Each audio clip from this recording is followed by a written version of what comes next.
নমস্কাৰ বন্ধু বান্ধৱীসকল, মই মৰমী মোৰ ইউটিউব চেনেলটোলৈ আপোনালোক সকলোলৈকে স্বাগতম জনাইছোঁ। আশা কৰোঁ বৰ্তমান আপোনালোকৰ ভাল। মোৰহে ভাল বুলি ক'ব নোৱাৰোঁ, কাৰণ মই ভিডিঅ' বনাই বহুত বিপদত পৰিছোঁ। ওচৰ চুবুৰীয়াৰ পৰা ধৰি সকলোৱে মোক এতিয়া ঘৃণাৰ চকুৰে চাবলৈ লৈছে, কাৰণ মই হৈছোঁ এগৰাকী গাঁৱলীয়া মানুহ আৰু গাঁৱত বসবাস কৰোঁ। মই ঘৰত, আপোনালোকে মোৰ ঘৰত কোন কোন আছে জানেই, মই মানুহজন আৰু মোৰ 3 বছৰ হ'ল আচলতে মোৰ সন্তান ঢুকালে। মই মানসিকভাৱে একেবাৰে ভাগি পৰিছিলোঁ। সেয়েহে কি কৰিম কি নকৰিম কৈ এনেকৈ ছ'চিয়েল মিডিয়াত কিবা এটা কৰিলে মোৰ আচলতে মন মগজু ইত্যাদি ভাল হৈ থাকিব বুলি মই ছ'চিয়েল মিডিয়াত ভুমুকি মাৰিলোঁ। আৰু প্ৰায় এবছৰ হৈছে, এতিয়া এবছৰ পাৰ হৈছে। আৰু এবছৰৰ ভিতৰতে মই সঁচাকৈ ইউটিউবৰ ফালৰ পৰা মানুহবোৰৰ পৰা বা ছাবস্ক্ৰাইববোৰৰ পৰা মৰম আদৰ যথেষ্ট পাইছিলোঁ। আৰু হয়তো মোক ইউটিউবত আপোনালোকে দেখিবলৈ নাপাব, কাৰণ মোক ভিডিঅ' বনোৱা দেখি ওচৰ চুবুৰীয়াৰ পৰা সকলোৱে ঘৃণাৰ পাত্ৰ হৈ পৰিছোঁ। আৰু ঘৰতো যথেষ্ট অসুবিধা হৈছে, কাৰণ ওচৰ চুবুৰীয়াৰ লোকসকলে যদি এনেকৈ সদায় মানুহজনৰ আগত বা কাৰোবাৰ আগত মোৰ বিষয়ে কৈ থাকে, নিশ্চয় ঘৰতো যথেষ্ট অশান্তি হয়। সেয়েহে মই ভাবিছোঁ মোৰ ভিডিঅ' বনোৱাটো ইমানতেই বন্ধ কৰিম নেকি। সেয়েহে আপোনালোকক মই কথাষাৰ জনালোঁ। আৰু আপোনালোকৰ কমেণ্টসমূহ কেনেকৈ দিয়ে, আপোনালোকে যদি কয় মোক ভিডিঅ' দি থাকিবলৈ বা ইয়াতে আচলতে মই বন্দী হৈ মোৰ মনটো বান্ধি ৰাখিব পাৰিছিলোঁ। আৰু মই যিহেতু ভিডিঅ' কামত যদি এৰি দিওঁ তেনেহ'লে মই আৰু বিশেষকৈ ভাগি পৰিম, কাৰণ মোৰ এতিয়া একো কামতেই মন নবহে। মই আগত ঘৰৰ সকলো কাম কৰিছিলোঁ, তাঁত বোৱাৰ পৰা ধৰি ৰোৱা তোলা, ঘৰখনক নকৰিবলগীয়া কাম নাই সকলো কৰোঁ, এতিয়াও কৰোঁ, কাপোৰ চিলোৱাৰ পৰা ধৰি। এতিয়া তথাপিতো কমকৈ কৰোঁ, কাৰণ মোৰ এইবিলাকত একোত মনেই নবহা হ'ল। কাৰণ তাঁতখন বলেও এতিয়া মোৰ ল'ৰাটো ঢুকুৱা 3 বছৰ হ'ল, আৰু মই তাঁত নোবোৱাও 3 বছৰে হ'ল।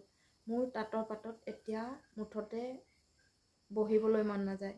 নাজানো কি হ'ল কি নহ'ল নাজানো, কিন্তু তাঁতখন লগাই ল'লেও মই ঘপককৈ মনত পৰে, কাৰণ মই এযোৰ ৰঙা কাপোৰ লগাই থৈছিলোঁ। সি যেতিয়া ঢুকাইছিল, ৰঙা কাপোৰযোৰ মই আচলতে সম্পূৰ্ণ কৰিব নোৱাৰিলোঁ, আৰু সি ঢুকোৱাৰ বাবে কাপোৰযোৰ মই কাটি পেলালোঁ। আৰু সেই কাটি পেলোৱাৰ বাবে সম্ভৱ মোৰ তাঁতৰ পাতত বহিবলৈ মন নাযায় চাগৈ। নহ'লে মোৰ এই অঞ্চলটোত আপোনালোকে ক'ব নোৱাৰিব, যিমান মানুহ আছে সকলোকে মই কাপোৰ বৈ দিয়া এতিয়াও মানুহে পিন্ধি থাকে, কাৰণ মই এগৰাকী দুখীয়া ঘৰৰ মানুহ আছিলোঁ। আৰু সেইকাৰণে এতিয়াও দুখীয়া, মই ধনী বুলি নকওঁ, কিন্তু লোকৰ আধি কাপোৰ বৈ মই মোৰ জীৱনটো নিৰ্বাহ কৰিছিলোঁ। বেলেগকো বৈ দিওঁ, আৰু নিজৰ যি এডোখৰ ভাগত পাওঁ সেয়া কাৰোবাক বিকো, আৰু মই নিজেও পিন্ধিছিলোঁ। শেষত মোৰ ল'ৰাটো ঢুকাওঁতে মই এযোৰ ৰঙা কাপোৰ পিন্ধা হেঁপাহ আছিল, আৰু সেই কাপোৰযোৰ মই সম্পূৰ্ণ কৰিব নোৱাৰিলোঁ।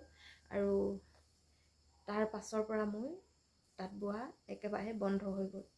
আৰু ভিডিঅ'টোত আচলতে সকলোৱে দি থাকে দেখি ময়ো নিজৰ কিছুমান স্মৰণীয় হৈ ৰ'ব বুলি কিছুমান ভিডিঅ' কৰি ৰাখিম বুলি চেনেলটো খুলিলোঁ। আৰু খোলাৰ পাছত এতিয়া দেখিছোঁ ওচৰ চুবুৰীয়াসকলে মোক ঘৃণাৰ চকুৰে চাবলৈ ল'লে, কাৰণ আমাৰ এইখিনি সমাজত কোনো মহিলা মানুহে ভিডিঅ' এতিয়ালৈকে প্ৰস্তুত নকৰে। মহিলা কি পুৰুষ কি, ইউটিউবাৰ মুঠতে কোনোৱে নাই। সেয়েহে মই সকলোৰে পৰা লাঞ্ছিত বঞ্চিত হওঁ, আৰু ওচৰ চুবুৰীয়াৰ কথা শুনি ঘৰতো মানুহজনে অশান্তি কৰিবলৈ লয়। আৰু আপোনালোকে কমেণ্ট বক্সত কমেণ্ট কৰিব বুলি ভাবিছোঁ যে মই ভিডিঅ' বনোৱাটো যুক্তি হ'বনে নহ'ব, নে মই অশান্তিবোৰ দূৰ কৰিবৰ বাবে ভিডিঅ'টো বন্ধ কৰি দিয়াই ভাল হ'ব নেকি।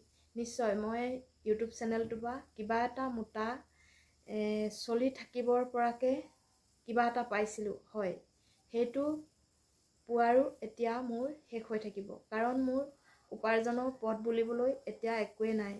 মই ভাবিছিলোঁ দুখ হ'লেও সুখ হ'লেও ভিডিঅ' এটা দুটা প্ৰস্তুত কৰি দি থাকিলে নিশ্চয় কেতিয়াবা মোৰ চলিবৰ বাবে বা মোৰ বয়স হৈ গ'লে চাবলৈ, বেমাৰ চেমাৰ হ'লে কিবা এটা সঞ্চয় কৰিবলৈ ইয়াতে এটকা দুটকা পইচা ওলাব। কিন্তু এতিয়া সমাজৰ পৰা বঞ্চিত হৈ বা সমাজৰ পৰা এঘৰীয়া হৈ মই সেই কেইটকা পইচাৰেনো কি কৰিম। সেয়েহে গতিকে ভাবিলোঁ আপোনালোকৰ অনুৰোধ বিচাৰিছোঁ, মই আপোনালোকৰ পৰা এবাৰ শুনিব বিচাৰিছোঁ যে মই ভিডিঅ'টো বনাম নে নবনাম।